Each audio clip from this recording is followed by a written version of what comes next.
Assalamualaikum warahmatullahi wabarakatuh. Halo Sobat Mandupa, kembali lagi di podcast Mandupa TV. Ceritamu dimulai di sini. Jadi hari ini kita kedatangan bintang tamu nih, yang gak kalah keren dari bintang tamu di episode sebelumnya.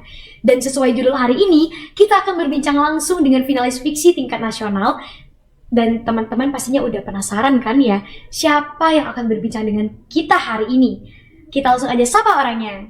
Halo Mei. Boleh dong, kenalin diri kamu kepada teman-teman sekalian yang lagi nonton nih. Siapa yang akan berbincang dengan Almei hari ini? Oke, Assalamualaikum warahmatullahi wabarakatuh. Halo semuanya, perkenalkan nama saya Lutfia Azizah dari kelas 11-2 dan saya merupakan finalis Festival Inovasi Kewirausahaan Siswa Indonesia tahun 2025.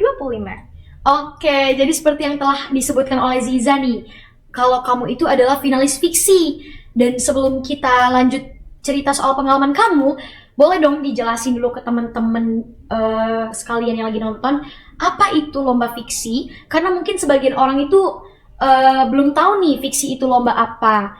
Jadi boleh dijelasin ke teman-teman. Oke, fiksi merupakan singkatan nih dari Festival Inovasi Kewirausahaan Siswa Indonesia yang diadakan oleh Puspresnas. Lomba ini adalah ajang bagi siswa-siswi SMA sederajat untuk mengembangkan inovasi dan juga kreativitas mereka melalui berbagai bidang wirausaha. Oke, jadi sesuai dengan namanya, lomba ini itu bertujuan untuk mengembangkan jiwa wirausaha anak Indonesia ya. Keren sekali. Dan untuk lomba ini itu dibagi beberapa kategori atau bidang gitu? Betul, jadi kategorinya itu ada dua, Mei. Ada pengembangan wirausaha dan juga perencanaan usaha. Dan Ziza mengikuti yang pengembangan usahanya. Untuk bidang itu ada 12. Yang Ziza ikuti adalah kesehatan salah satunya. Setelah itu juga ada dari bidang fashion, kria, agrobisnis, kuliner, pariwisata, dan lain-lain. Oke, jadi bidangnya itu menyesuaikan ya teman-teman. Dia tuh menyesuaikan kemampuan kalian itu ada di bidang mana. Keren sekali. Selanjutnya nih, kamu ada bilang tadi kalau kamu itu masuk ke dalam bidang kesehatan. Dan otomatis produk kamu juga berbasis kesehatan dong. Jadi menurut kamu selama kamu merancang alat atau produk yang telah kamu buat, itu ada bagian tersulitnya nggak? Oke, jadi sebelumnya produk yang Ziza buat ini yang dinamakan balsam herbal aromaterapi yang dibuat menggunakan alat distilasi yang Ziza buat sendiri yang dinamakan alat distilasi uap panci presto, di mana alat ini digunakan sebagai penyulingan minyak atsirin dan juga minyak healing oil kelor sebagai bahan baku balsam. Untuk tingkat kesulitannya selain dari untuk tes uji organoleptik karena Ziza memilih bidang kesehatan, Ziza juga untuk menghasilkan minyak atsirinya itu, karena minyak atsiri sendiri itu keluarnya setetes demi setetes, dan juga Ziza menggunakan alat yang Ziza hasilkan sendiri yang berskala UMKM gitu. Jadi tergolong lama ya karena tetes demi tetes. Namun dari alat inovasi yang berbasis rumah tangga dengan panci presto tadi itu sudah sangat keren teman-teman, karena kita dapat membuat balsam sendiri ya dari alat inovasi sendiri. Keren sekali. Terima kasih. Terus jadi untuk mekanisme nih, kita ke mekanisme. Jadi dari tahapan sebelum kamu menjadi seorang finalis nih, itu ada beberapa tahapan kan pastinya. Boleh dijelasin tahapan mekanisme sebelum kamu lolos nih menjadi finalis? Jadi pastinya kita ngelakuin riset dulu nih, karena kita harus mengirimkan proposal yang akan kita buat. Setelah kita sudah melakukan riset dan juga selesai nih proposalnya, kita akan melakukan pendaftaran dan juga pengiriman karya. Setelah itu adalah seleksi administratif. Jadi seleksi administratif itu sendiri adalah seleksi di mana peserta dan juga karya yang dikirimkan itu nanti akan dicek nih apakah sesuai dengan persyaratan dan juga ketentuan lomba. Yang ketiga itu adalah seleksi substansif atau seleksi yang dilakukan oleh dewan juri, di mana dewan juri nanti sendiri akan membaca dan juga memeriksa karya yang kita kirim. Setelah itu adalah penentuan finalisnya. Jadi proposal itu sangat berpengaruh nih teman-teman. Dan juga setelah itu baru pengumuman finalis. Wah, jadi sebelum menjadi finalis pun tahapannya sudah banyak ya, sudah cukup banyak. Dan setelah kamu melihat pengumuman nih, terus kamu lihat ada nama kamu menjadi seorang finalis. Kira-kira gimana nih perasaan kamu setelah kamu tahu, wah alhamdulillah lolos nih, itu gimana? Pastinya senang sekali dan juga bersyukur sekali, karena ini adalah lomba pertama yang saya ikutin yang diadakan oleh Pusat Prestasi Nasional, di mana Pusat Prestasi Nasional sendiri itu sangat terkenal dengan lomba-lombanya yang terkenal seperti OSN, O2SN, FLS2N, dan juga salah satunya adalah lomba fiksi ini. Wah, Almi sendiri juga sering banget ya denger kayak OSN dan lain-lain. Berarti Puspresnes ini merupakan salah satu penyelenggara lomba yang sangat didamkan ya oleh anak-anak Indonesia. Betul sekali. Dan menjadi finalis juga merupakan hal yang sangat membanggakan, keren. Ya.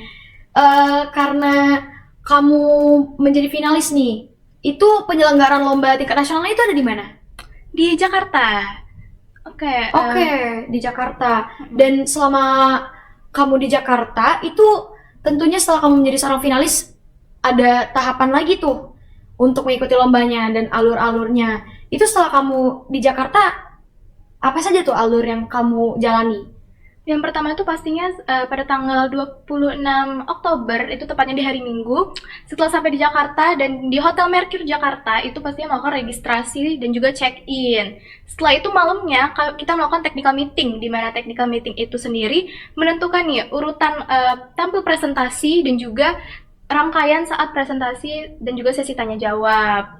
Dan juga besoknya, tepatnya di hari Senin, itu adalah momen krusialnya, yaitu adalah momen presentasi. Dan juga momen Dewan Juri mengetahui nih apa sih inovasi yang peserta buat. Besoknya adalah expo, tepatnya di hari Selasa, expo Dewan.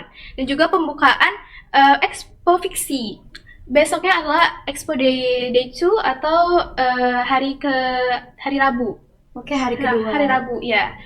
Dan selain expo day 2 juga pengumuman duta fiksi. Oke, baik. Dari sepanjang tahapan yang telah kamu lalui nih, kira-kira menurut kamu di mana sih bagian yang paling sulit ketika kamu mengikuti beberapa rangkaian dari lomba fiksi ini?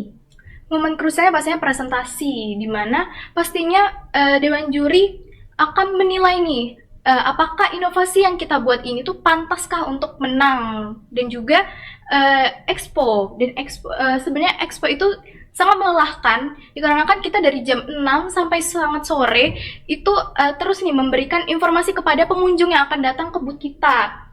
Tapi juga sisi lain juga sangat menyenangkan karena kita dapat bertemu teman baru dan juga mengenalkan produk kita ke berbagai orang yang datang.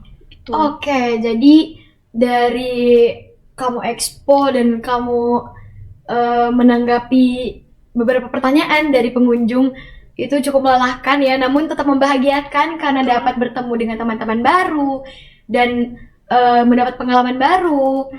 Wah, berarti sangat berkesan sekali ya. Dari hal yang telah kamu sebutkan tadi ya, mulai dari expo yang cukup melelahkan nih, tapi menyenangkan. Selain expo itu, ada lagi nggak hal yang menyenangkan nih menurut kamu? Atau pengalaman yang paling berkesan sepanjang kamu mengikuti rangkaian lomba fiksi ini? Pastinya adalah bertemu teman baru nih. Kita bisa berkenalan dan juga bertemu dengan teman-teman hebat yang ada di seluruh Indonesia. Dan juga bisa menambah pengalaman baru Ziza dan juga pembelajaran baru Ziza. Begitu. Oke, jadi selain seru-seruan bareng teman-teman nih, kita juga bisa menambah ilmu. Karena fiksi ini merupakan lomba yang sangat melatih kewirausahaan diri ya. Betul. Jadi tidak hanya mendapatkan senangnya, tapi kita juga mendapatkan ilmunya. Keren sekali. Setelah kamu melangkah udah cukup jauh ya, karena kamu juga sudah lolos menjadi finalis fiksi tingkat nasional. Jadi tentunya banyak hal-hal yang penting yang harus dimiliki para peserta. Menurut Aziza sendiri, apa sih hal yang paling penting yang harus dimiliki para peserta fiksi agar dapat bersaing sama teman-teman yang lain yang hebat-hebat? Menurut Ziza, itu yang paling penting adalah inovasi yang berdampak besar nih. Jadi kalian harus memikirkan inovasi apa yang nanti akan berdampak ke sosial dan juga yang bernilai ekonomis. Dan juga karya yang pastinya 100% orisinal. Oke, jadi karya buatan sendiri ya, inovasi buatan sendiri. Oke, baik. Kita ke last questions nih. Jadi Ziza mungkin punya pesan yang ingin disampaikan nih kepada teman-teman yang sedang nonton, yang mungkin termotivasi untuk mengikuti lomba fiksi ini. Boleh, silakan disampaikan. Oke. menurut Ziza adalah jangan pernah takut untuk berinovasi ke depannya. Apapun inovasi kalian, itu juga sebagai bentuk pengalaman kalian untuk mengasah diri kalian sendiri. Terus yang kedua adalah setiap pengalaman itu adalah suatu yang berharga. Jadi jangan pernah takut, kalaupun gagal harus tetap bangkit dan semangat lagi. Oke, jadi jangan takut gagal ya teman-teman, dan kepercayaan diri itu nomor 1.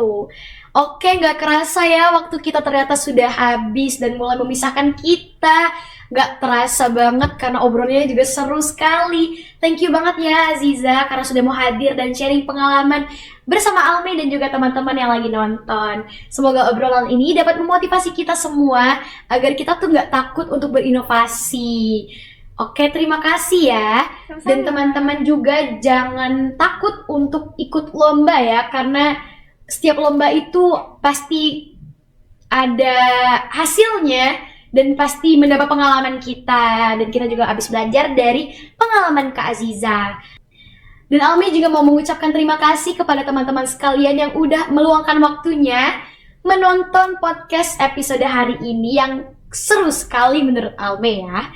Kalau begitu kami pamit undur diri. Terima kasih sudah menonton dari awal sampai selesai. Sampai jumpa di episode selanjutnya yang pastinya nggak kalah seru. Stay tune di episode kita selanjutnya di Mandupa TV. Jangan lupa like, comment, share, and subscribe. Sampai jumpa di episode selanjutnya. See you. Wassalamualaikum warahmatullahi wabarakatuh.